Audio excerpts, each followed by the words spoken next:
Hello gang, semi-professional speedrunning clown Ruffled Bricks here. Today we're going to rank all of the weapons from the Worms Armageddon Deathmatch scheme, also known as the Intermediate scheme. These 33 weapons and tools are basically what you will be given in every deathmatch game, along with your special weapon that you select in the team menu and a couple of utilities. We're going to rank them based on their usefulness in deathmatch speedruns, from champion being the highest, going down through great, then to good, then average, and then the lowest blood and stomach pills rank at the bottom, or BS as we'll call it for short. Blood and stomach pills. I'm not from Yorkshire, I just like the accent and I like the cut of their jib. You'll notice that I've deliberately left out low gravity and jetpack, as those tend to count as utilities, and I'm planning to do a whole video specifically about utilities in the future. This list also doesn't include special weapons or any weapon that you have to get from a crate, like banana bombs, miniguns, those kind of things. We're going to start off with the trusty Bazooka from the F1 section. Big problem I have with bazookas is it's kind of difficult to get excited by them. They feel quite humdrum compared to everything else. Bazooka though is generally pretty useful for deathmatch speedruns. It's a projectile that explodes on impact with whatever you fire it at, so because of that it can be good for long distance shots. Good for quick suicide kills when you're right near the water. And you can do skims across the water with bazooka as well. I think the reason I struggle to get excited about the bazooka is because the enemy generally tends to use the bazooka far more effectively and efficiently than I will ever be able to do. It's wind dependent, so if you're good at gauging how to fire the bazooka in relation to the winds, then that will make this a very valuable weapon for you. But I think for a lot of players it can be quite difficult to actually make a bazooka work the way you want it to, particularly over long distances. It's something you need to practice a heck of a lot. So yeah, it's pretty decent. We use it quite a bit in deathmatch speedruns. I'm going to pop this one into the good tier. Next weapon from the F1 is the homing missile. Homing missile I am a big fan of. My favourite thing about the homing missile is that you can actually use it underwater. So if you fire it into the water, it will go under the terrain and hit a worm on the other side if you've aimed your cursor over there. Takes a bit of getting used to that particular strat, because if you fire the homing missile into the water with too much power, then it will just sink. And also, if the worm that you're aiming at is a bit too close to you, then the turning circle of the homing missile can conspire against you. But it's got me out of a lot of scrapes in deathmatch. If you're using it above the water, it's pretty good as well. The turning circle, again, is something you have to get quite used to, because the more power that you fire it with, the larger the circle. But it's very useful for getting worms on the other side of the landscape. Generally, I think homing missile, very good weapon. I'm going to pop that into the great section. Final weapon from the F1 section is the Mortar. Very easy ranking this one. This goes straight into the BS for me. The Mortar is absolute unmitigated garbage. Does look kind of good as a weapon, kind of colourful and graceful like a tropical fish. It's particularly low powers, like the initial projectile doesn't do much damage at all, and the bomblets are also pretty weak. The spread of the bomblets is RNG led, and to top it off, the bomblets tend to fall out of the mortar at really awkward, difficult to control angles as well. So say you're trying to fire the mortar into a wall above an enemy worm and you want the bomblets to drop onto the enemy worm, you have to really know what the trajectory of the bomblets is going to be. Absolutely ineffectual, piss weak, difficult to control, straight to the blood and stomach pills with that one. Now we're on to the F2s, starting with the grenade. Grenade is like the bazooka, can feel like kind of a bland weapon, doesn't have anything that exciting about it, but despite that, grenade is very good. You can use it as a projectile across the terrain. You can just drop it where you're standing and you can use that very similarly to a mine to blow a worm into the water, or just knock them into other worms to pile them. You can pop it on top of a worm's head and that will do 45 damage guaranteed. It's also got the bounce function, which I don't really use in deathmatch, and by don't really I mean never. The bounce function tends to work well in all missions where you can script your shots accordingly because it's the same map each time, but it's quite hard to improvise a shot with max bounce. And also the fuse can be set between 1 and 5 seconds, so if you're just looking for a quick shot and your worm can tank some damage, then you can just plop it down to 1 second and that will save you some time on your turn. On the other hand, if you need a little bit of retreat time, or if you're throwing it quite a long way, then you can crank the fuse up to 3, 4, even 5 seconds. So yeah, despite being kind of a staple weapon, it's very versatile, the grenade. I think it has to go up into the champion tier. Next up we have the grenade's slightly chonkier cousin, the cluster bomb. Cluster has very similar issues to the mortar in that it has little bomblets that fire out when the cluster bomb explodes, and the RNG will basically affect the spread of the bomblets, so they're difficult to use efficiently. Although it has the advantage over the mortar that you can actually throw it the same way you can with a grenade, and you've got the same fuse and bounce functionality that the grenade has as well. Still generally pretty weak though, apart from one special glitch that you will definitely want to be using. It's a little glitch that we call the cluster trick. So say your worm is standing right on the lowest edge of another worm and they drop the cluster bomb directly beneath them. All of the clusters will fire upwards from the bomb and your worm will basically absorb all of the bomblet explosions all in one, creating a very contained explosion that will cause anything from 70 to 100 damage. This is particularly useful in deathmatch because you will be faced with a lot of what we call straggler worms. Worms who are basically stuck in hard to reach places or cannot really be piled with any other worms just because they're so remote. And using cluster trick on those worms is a very good way of one-shotting them just so that you can keep your kill per turn ratio up. It's a slightly flawed trick to some degree because the RNG spread it still applies even with something like cluster trick, so the damage that you'll get will be kind of variable. Also, you do kind of need the enemy worm to be on an incline if you want to get the big damage, and also you need your worm to land pretty much in the same position as the enemy worm does, because often the cluster bomb won't one-shot the enemy, but the grave damage that your worm will do from being killed off by the cluster bomb will actually then send the damage just over the edge. Yeah, it's not a one-size-fits-all thing, the cluster bomb, but thanks to the cluster trick, I think it definitely improves the usefulness of it. I'd say I'm going to put this in the good tier. I think we're going to put it below the bazooka, just because the use of it is more situational, so it's not generally as good.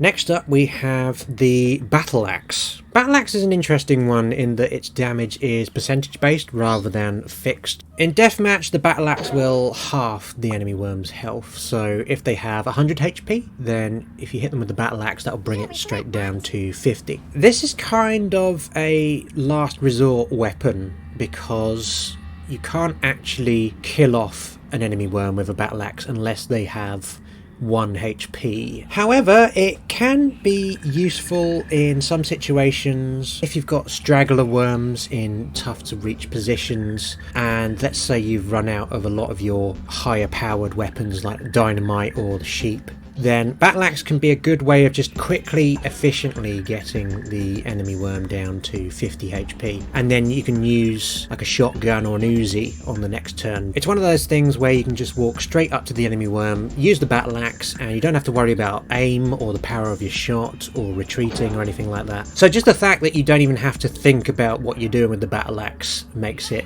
kind of cushy. You're probably not going to use it a huge amount in your runs, and I think if you're getting quite a lot of maps where you feel you're going to need to use the battle axe, then you're probably not having a particularly good run. But it's a decent backup weapon. I'm going to put this one in the good tier as well. I think it goes near the bottom of the good tier just because there's not particularly huge range of applications that it can be used for. Onto the F4s now, and we start with shotgun. Shotgun is another staple weapon that just has a ton of uses to it. You get 2 shots with the shotgun, so that means you can use them both on the same worm, or you can use them on separate worms, maybe like slightly spaced out from each other, and you just walk between the 2 of them. You get 25 damage from each shot if you line it up correctly, so because of that you can reliably take 50 damage from a worm. Another great thing about the shotgun is you can use it to shoot enemy worms through bridges. Takes a while to get the angle right on this, but once you've got it down, then it's a very quick, very efficient way of getting worms into the water or getting them to lower ground from where the bridge is. The other thing to note about the shotgun is it's quite short range in terms of how far the explosion from the bullet will push the enemy worm, so you might not be able to always get them as far as you want them to, but for short range maneuvering of enemy worms, then it's absolutely pristine. Another nice little trick is if your worm has 18 HP or less, then you can stand on an enemy worm's head and just shoot downwards, and the bullet will kill off your worm as well as do 25 damage on the enemy, so you can then get an extra 25 damage just from your worm's grave damage. Also, the shots go in a completely straight line, so you can actually do long distance shots across the terrain, and there are little other things you can use from your weapons like blow torches that will actually help you center your aim, or with like the ninja rope you can actually fire a rope at a long distance and you can use the rope there to actually plot out the path of the bullet for you, so you can actually see where the bullet will kind of go over a longer distance. So yeah, this one's going in the champion tier. I think this one actually has to go just above grenade because it's slightly more versatile. Next up in the list is the handgun, or as Lady Bracknell would have it, a handgun. Handgun is easily the most useless of gun-based weapons in the game. It fires 6 bullets over the course of what feels like 6 minutes, and they do 5 damage each. Generally, handgun has pretty much no advantages over the Uzi. Possible exception is if you've got a worm that you're trying to get through a particularly narrow gap, like maybe say like a Kamikaze tunnel or something like that. You don't want anything that's too powerful that will make them miss the hole, so maybe a handgun would actually help out in that situation. Handguns are kind of a flex weapon. They're something that you use if you want to clown on your enemy, rather than something that you would use in a speed run. This one has to go in the BS tier, I think. Gonna put it slightly above the Mortar just because I think it has a little bit more utility, but it's not good. Next up, the handgun's more career-minded brother, the Uzi. Uzi is a pretty darn good weapon. This can do 50 damage pretty reliably if you have an enemy worm who's up against a wall. In some situations, you're probably going to be more advised to use a shotgun if you want to get a guaranteed 50 health from your enemy. But if you've definitely got the right angle, then Uzi is absolutely fit for purpose. Uzi's very good for shooting a bunch of worms across terrain, so like if you've got a bunch of worms on a cliff, or if there's a bridge with a hole in it, then that's usually pretty good for just pushing all of the worms across at quite a long distance. The spread is a little bit RNG influenced, so if you're using it over long distances, it probably isn't going to be entirely reliable. But yeah, generally the Uzi is pretty solid, and also it is pretty quick as well. It's one of the quickest weapons in operations. So yeah, count me as an Uzi lover. I'm going to pop this into the great tier, I think. It's not quite useful enough, I think, to be champion, but it's definitely slightly more utility to it than the homing missile.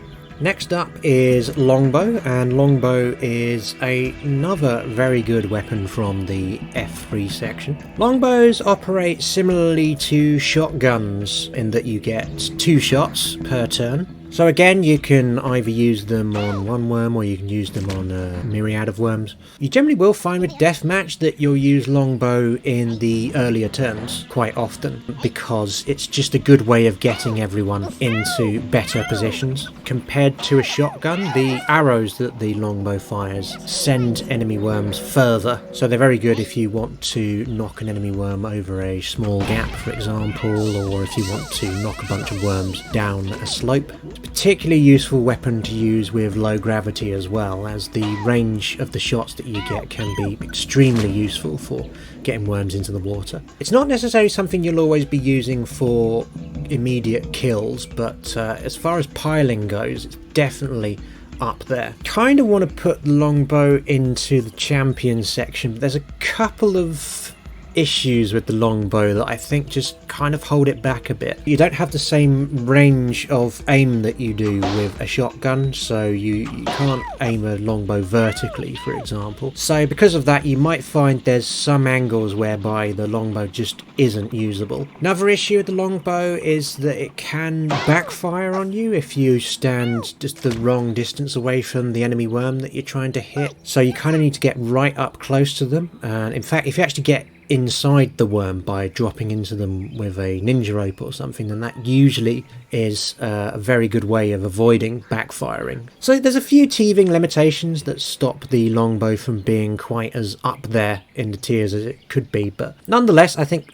top of the great tier is where we're going to put it. Into the F4 section now, and we're going to start with the Fire Punch. This is of course based on the Fire Punch from the Street Fighter games, complete with the Shoryuken cry if you're using the default voice pack. Fire Punch is basically notable for its reliability in that you always get a minimum of 30 damage. You'll get more if the enemy worm takes full damage, but basically you can always reliably get 30 just from the fist. It's good for tunneling through terrain, so if you've got a enemy worm who's on a floor above you, then you can just cut through it. And if you've got a bunch of worms who have landed together, then the Fire Punch will be able to knock all of them flying at the same time, provided they're close enough. Biggest issue I have with the Fire Punch is I do tend to find it difficult to actually picture the trajectory of where the worm's going to go.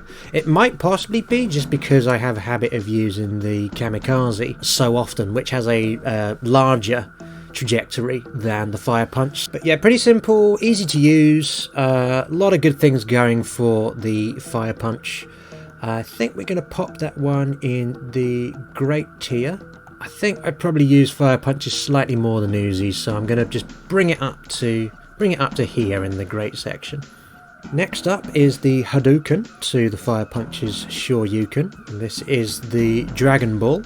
Dragon Ball definitely has its uses. It's got a lower but further trajectory than the Fire Punch, so if you've got a worm who's in a tunnel, for example, or if you just need to cover a further distance than the Fire Punch can do, then the Dragon Ball is pretty useful for that. Another nice thing about the Dragon Ball is that if you do it whilst jumping, then it cancels out the animation, so you can actually save yourself a second by doing that. However, there are definitely a few aspects of the Dragon Ball that make it inferior to the Fire Punch. Unlike the Fire Punch, the Dragon Ball can only hit one enemy worm, so because of that, if you've got a group of enemy worms who are stood together, then it's pretty much useless for them. It's also much easier to miss with the Dragon Ball than it is with the Fire Punch. If your worm is inside another worm, then if they do the Dragon Ball, there's a good chance that it will miss. So yeah, it's a bit too limited in its application, the Dragon Ball, to be anywhere near as good as the Fire Punch, so with that I'm going to pop it into the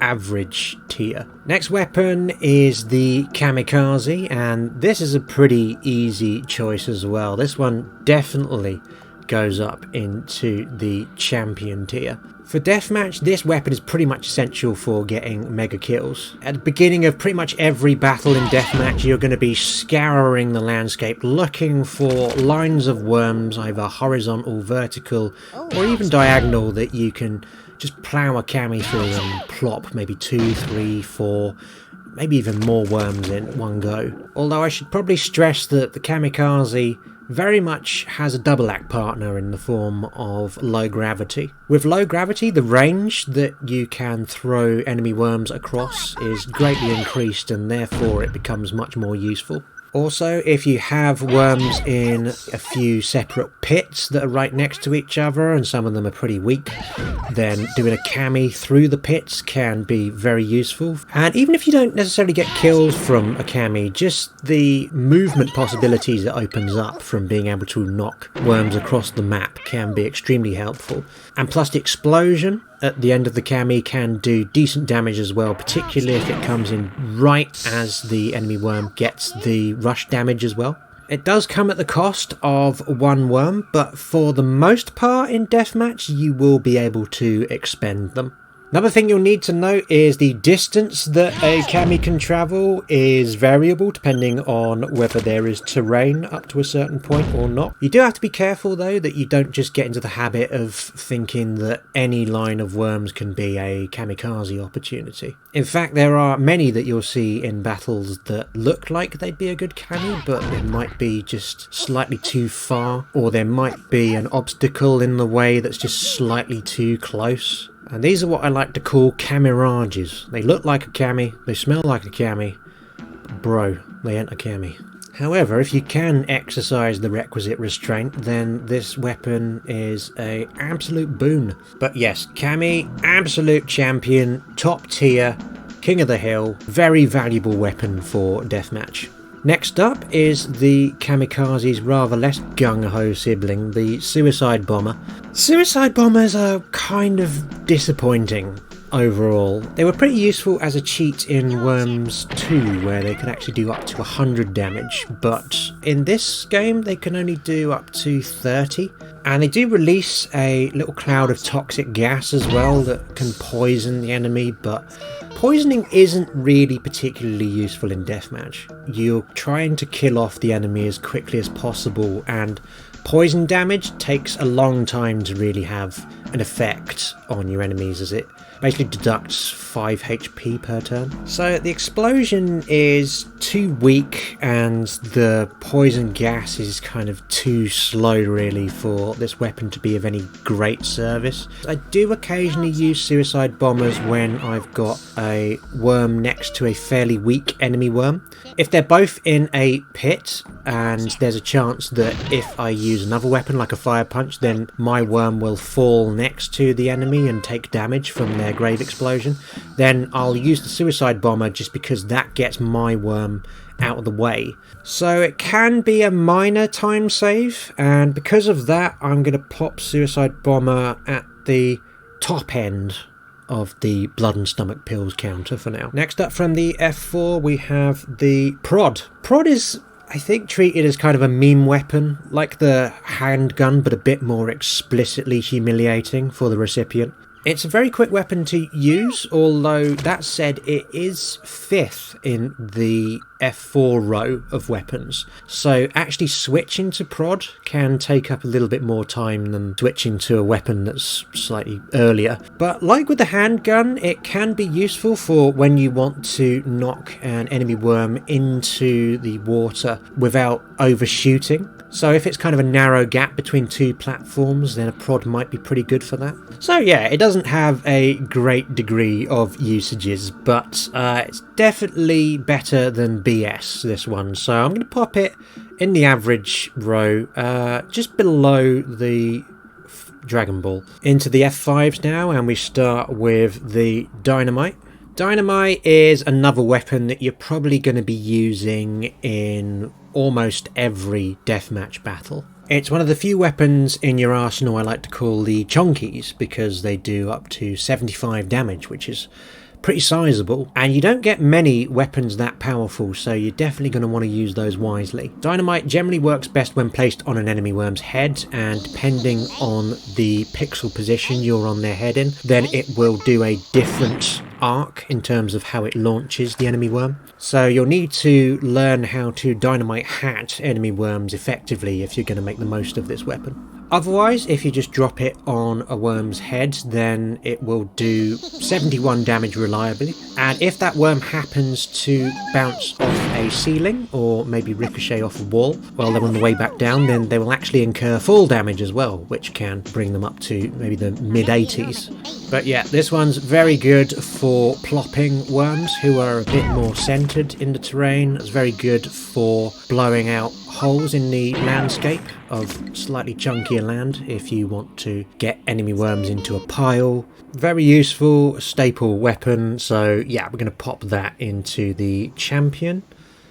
And I'm going to pop that just below Kamikaze. Next up is the mine. Just to be clear here, I'm only talking about the mines that you get in your team's arsenal rather than the mines that are already on the terrain, which can be very useful provided you don't continuously find a dud mine in each map like I seem to do on a regular basis. Good thing about the mines that you get for your team are that they aren't duds, so you can reliably pop those on an enemy worm's head and they will go off. Mines basically operate as a lower powered version of Dynamite in this run, and to be honest with you, I find it hard to truly recommend them as a result. Yes, you're definitely going to want to use them, but like if it was a choice between the mines or having 2 more sticks of Dynamite, then I think I would definitely go with the 2 Dynamites. Just because mines have very few advantages over the Dynamite, really. They actually take slightly longer to explode than Dynamite does after you lay them, so Dynamite will have a 5-second fuse each time, whereas mines will give you 4 seconds before they start to set off, and then there's 3-second explosion after that, so 7 seconds basically it takes when you lay a mine. The advantages that Dynamite and mines have over other weapons in deathmatch is that they have a 5-second retreat time rather than 3 seconds. So if you're looking to move further across the landscape after laying a weapon, then they're very much useful for that purpose. The only real advantage I can see of using mine over Dynamite is that the mine generally tends to have a more horizontal angle when you place it on top of a worm as a hat. So if you've got a worm who's in a tunnel, for example, where you need to blast them into the water or over a gap or something like that, then the mine might be a better bet in that situation. But yeah, although you will end up using mines fairly regularly, I think, they do have a lot of drawbacks, so kind of torn between whether to put them high in the average territory or low in the good tier. I think I'll probably put them at the bottom of the good tier, maybe just above the axe. Mostly I tend to use them just because the Dynamite is either already been used or I'm saving the Dynamite for something else. Next up is the sheep. Sheep is the only other default chonky weapon that you get in this list, although you'll probably have a special weapon as well that will do 75 damage in its explosion. The good thing about the sheep is you control when it blows up, so because of that you can get in quicker kills with it than you can with a Dynamite. The difficult aspect of the sheep is controlling it, because if you leave it to its own devices to just run across the landscape, then its jumping patterns can be very scatty and very unreliable. Generally though, you'll be using the sheep at quite close range, so either you'll use it as a suicide weapon or you will be doing a back jump just to fling the sheep up into the air in a fixed arc. Another good thing you can do with the sheep is if you stand on the side of an enemy worm, you can actually launch the enemy a great distance by just blowing up the sheep at point blank range. So that can be a nice easy way of getting plops in from a more central worm if you have enough worms who can withstand that level of damage. So yeah, the sheep doesn't get to go into the top tiers, I'm afraid, just because it's way too haphazard in its movements to be fully useful. But in terms of damage, it's still a very strong weapon. So because of that, I'm going to put it at the top of the good tier, above the bazooka. F6 weapons now, starting with the airstrike. Airstrike's great advantage is that you can use it to attack enemies who are on completely other side of the map from where you are. So very quick to operate. The animation on the weapon is very quick as well. Damage is usually pretty good, especially if you angle it so that you have the missiles around the worm that you're trying to hit rather than directly on them. Big problem with the airstrike is it can be difficult to get the angle right when you're trying to plop worms into the sea. Another drawback of the airstrike is it actually takes 6 turns before you have access to it in deathmatch, so if you do have a specific kill in mind for the airstrike, then you'll need to keep an eye on how many turns left until you get it. So yeah, pretty solid weapon, maybe not quite spectacular. I think this one goes at the top of the good tier. We have the Peri Peri version here now in the form of the Napalm Strike.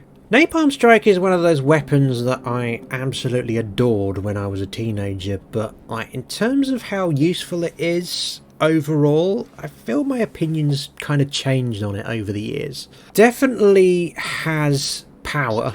It can one-shot worms who are trapped in particularly narrow bits of terrain, and it can also be useful for plopping worms on the edge of a cliff. But there's several things that limit its usefulness. You very much need the wind to be going in the right direction for this to be as effective as you need it to be. I've definitely had instances where I've wanted to napalm strike a worm on the other side of the map and the wind just keeps on going the wrong way for it. Also, because of the nature of flames, it's kind of imprecise in how it can be deployed.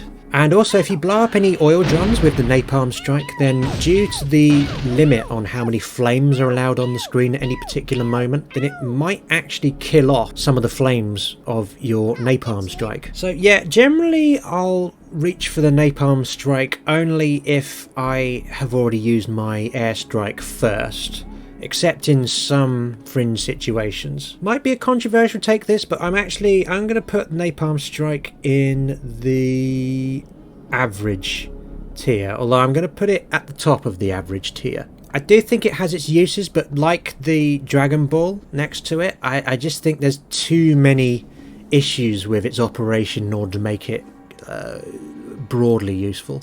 I'm going to kick off the F7 section now with the blowtorch. I actually think the blowtorch is kind of underrated. It's broadly seen more as a tunnelling tool than it is an actual offensive weapon, but you can get pretty darn good results out of it if you use it wisely. For example, if you're looking to put a bunch of enemy worms all very close together so that you can, say, baseball bat them together or something like that, then blowtorch can be useful for just shuffling nearby worms along until they're all within the same very small area. The benefit of that is the blowtorch also does damage as it goes along, and the damage is kind of weird. It's almost like a reverse Fibonacci sequence. The first hit does 15 damage, then after that it does 7 damage, then 5 damage, then 3 damage, then 3 damage, then 2 damage, then 2 damage, and then all subsequent hits will do 1 damage. If you've got a spare worm you can afford to lose as well, a nice trick you can do is use the blowtorch to push an enemy worm into a mine and cause a decent amount of damage. So there's a bunch of really good stuff you can do with the blowtorch. It's not really powerful enough to be champion tier, but I'm going to pop it in the great tier, just down the bottom I think. Another digging weapon next now in the form of the Pneumatic Drill. Whereas blowtorch goes horizontally or with a slight incline or decline, the Pneumatic Drill goes vertically straight down. This can be a very good weapon for if you've got some enemy worms piled in a trough in the landscape that's quite near to the bottom of the map, as you can then just dig a hole straight down into the water and all the enemy worms will come with you. One nice feature of the Pneumatic Drill is that you will not take fall damage while you're using it, so if you're looking to fall down onto a worm from a great height, then that would be a pretty safe way of doing it. The big thing that stops this weapon from being anywhere near as good as the blowtorch though is that old chestnut, RNG. When you hit an enemy worm with the pneumatic drill, there's pretty much a 50-50 chance as to whether the worm will be flung to the left or the right. And if you've got a worm that you need to plop and there's a very specific direction that you need them to be thrown in, then the pneumatic drill might not be your best bet. If the enemy worm is up against the wall, then you can pretty much fling them in the direction you want them to go, but otherwise it's very much a gamble. Also, pneumatic drill doesn't have any retreat time, so if you end up in a bad position at the end of your drill, then you are going to have to deal with it. So yeah, a lot of issues with this one, but it does have some uses, so I'm going to pop this into the average section, just below the Dragon Ball and just above the prod. Next up we have the Girder. This is an example of a tool that is extremely useful in intermediate multiplayer games that just doesn't really have the same usefulness when applied to a deathmatch speedrun. There's definitely been times when I felt like placing a girder on the landscape would be nice to allow us to get to a certain position or whatever, but in terms of moving your worms to where they need to go, you're probably going to want to limit that to the use of ninja ropes or jetpacks instead. And if you really need to move a worm somewhere else urgently, then probably a teleport is going to be best for that. You can also use it defensively to trap certain worms into caves if you are very much on the defense. But if you've got yourself into that situation, you're probably not looking at a particularly good run. It's something that you'll reach for out of pure desperation, and if you're looking to trap an enemy worm so that they can't attack you, then what it'll probably do is force them to teleport to another location on the map. If you're playing from a speed-based perspective, girders just don't have any useful means of speeding up the game. So yeah, popping them in the BS tier on this one. I think I'm going to pop them just below the suicide bomber. Next up is the baseball bat, and this is another weapon where you're going to curse the fact that you only get one of these because it is very damn good. Baseball bat sends the enemy worm flying over quite a long trajectory compared to other weapons like the fire punch. It can knock several worms at the same time, and it's got a particularly long hitbox, so even if your worms aren't immediately within the same kind of pixel area, if they're still relatively close together, then you can get several of them out at the same time. And again, like Kamikaze, it's one of those ones that works very well with low grav, although you might be better advised to try and save the low grav for use with another weapon, because the bat already has a pretty good range on it. Also, if you're particularly proficient at using the bat, then you can actually knock a worm into another further away worm, getting both of them into the water in one go. And there is a limit on the range that you can aim the bat at, but it is one that you can get around using a nice little glitch called bat trick, whereby if you aim another weapon higher than the bat will allow you to aim, if you then jump into the air, change the weapon to the baseball bat, and then walk towards your opponent, the bat will then hit the enemy worm at the angle that you set the other weapon to. So if you need to get that enemy over a steep wall, then you are sorted.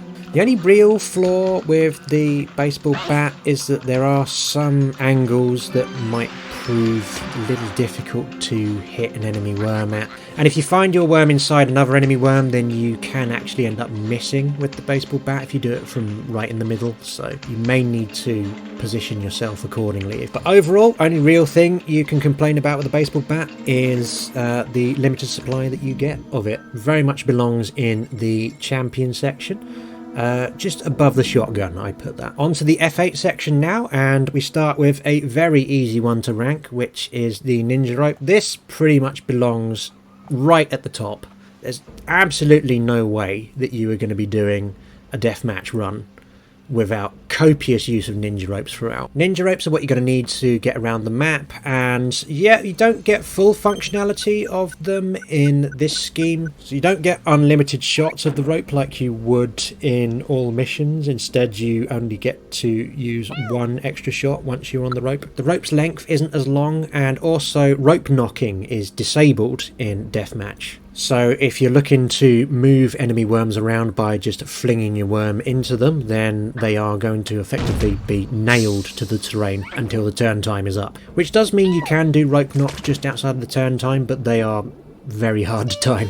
But despite all those limitations, this is still absolutely the most essential tool out of any of the ones in Deathmatch. So yeah, right at the top of the champion tier, that one. Next up is the Ninja Rope's downwardly mobile cousin, the Bungee. Along with the parachute, this is one of the tools you're going to be using just to break your fall. It has some advantages over the parachute, namely that the Bungee isn't wind dependent like the parachute is, so because of that you can just fall straight down. Again though, it's one of those tools where I think if I could replace the two bungees with 2 extra parachutes instead, would I do it? And I probably would, or I'd at least replace one of them. Generally, in terms of the distance covered, I think parachute just has the edge. There's like swinging things you can do with the bungee as well, just to make it a bit more ninja rope-like, but those are particularly difficult to do with any efficiency. So I reckon I will put the bungee in the average tier, just below the Dragon Ball.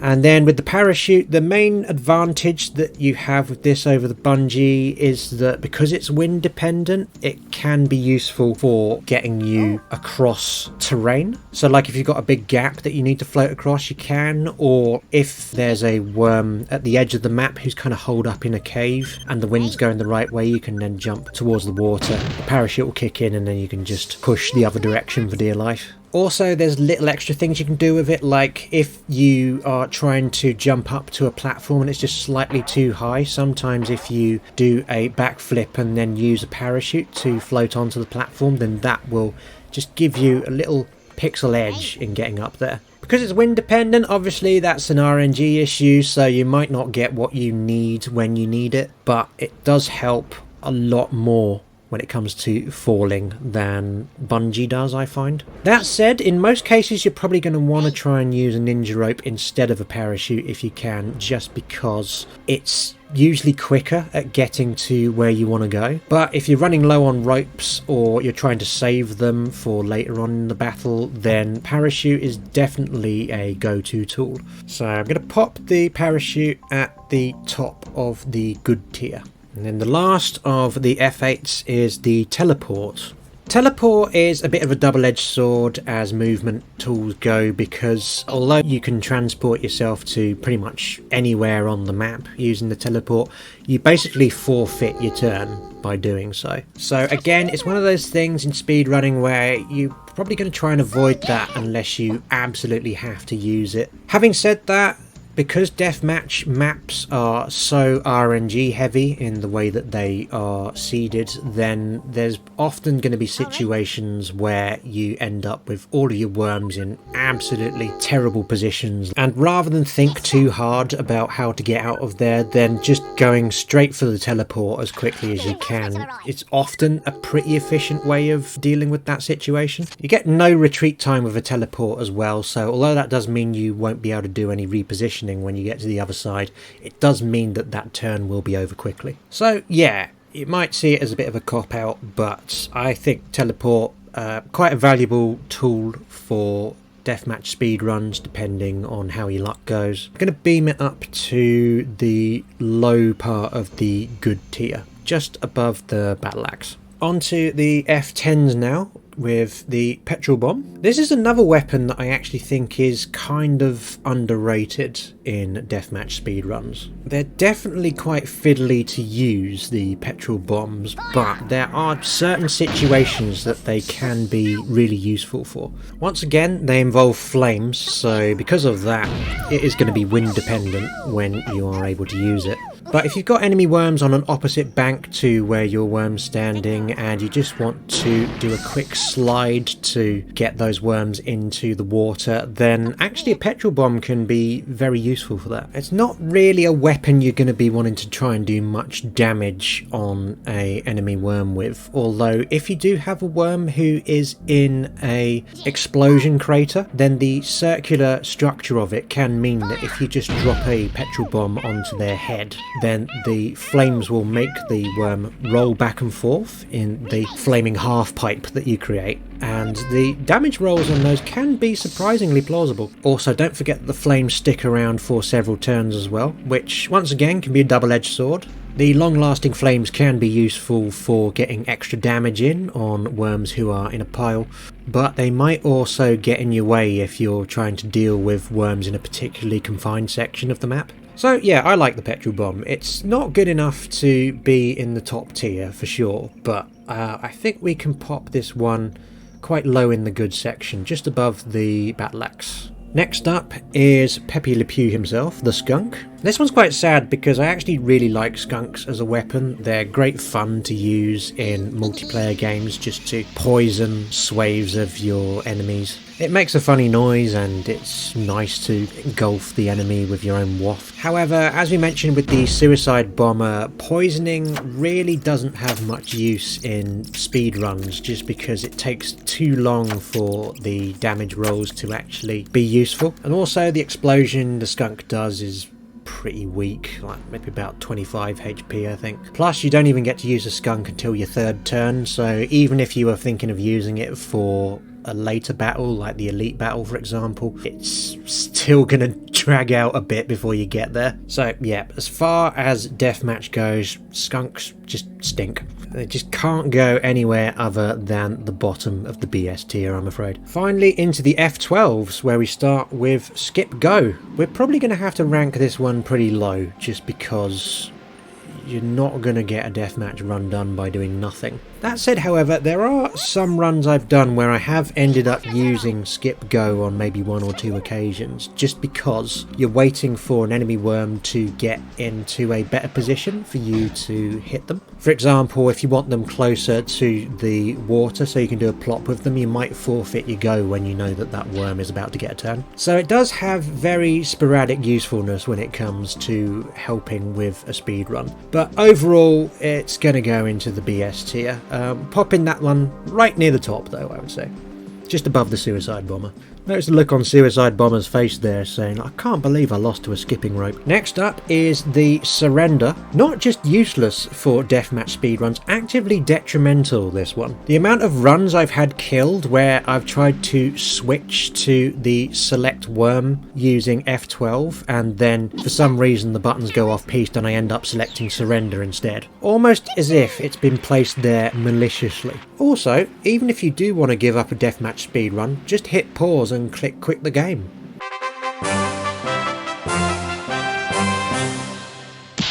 The white flag isn't even the quickest means of giving up the run. Dido had a song called White Flag, that says it all, doesn't it? So yeah, this spotless rag absolutely has to go down the bottom of the list. Even more useless than a skunk. And then finally we have Select Worm. This probably won't be much of a surprise, but again, this one has to go very high up in the list. Just below the ninja rope, I'd say, on this one. Switching between worms at the beginning or middle of a turn is definitely something you're going to want to do frequently in deathmatch, just due to the random nature of your worm spawns.